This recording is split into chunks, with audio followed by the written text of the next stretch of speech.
Hakuna njia ya mafanikio yenye kushuka bonde. Hakuna njia ya mafanikio yoyote ya kushuka bonde hivi, haipo.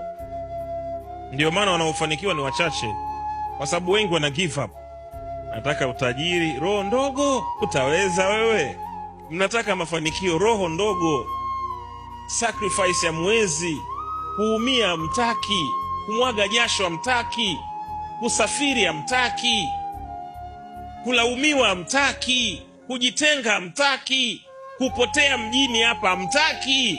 Mtafanikiwaje? Lazima niwaambie ukweli. Dili iko Chunya huko, inabidi uende Chunya ukakae miezi 6. Unavyopenda mapenzi, ndamwachaje huyu, ndawaachaje watoto. Hasa hao watoto wana faida gani ya kukuona wewe ukiwa una kitu? Ndio maana wengi wao tunawaangalia, tunawaacha tu. Sasa naona huyu dogo bado junior huyu. Kwa sababu katika maisha, ili ufanikiwe pia lazima uwe mtu wa safari. Safari ni moja ya mafanikio katika nini? Katika mfumo wa mwanadamu. Unaogopa, mimi najua sina mwenyeji huko. Ni kweli nimeona fursa, lakini sina mwenyeji.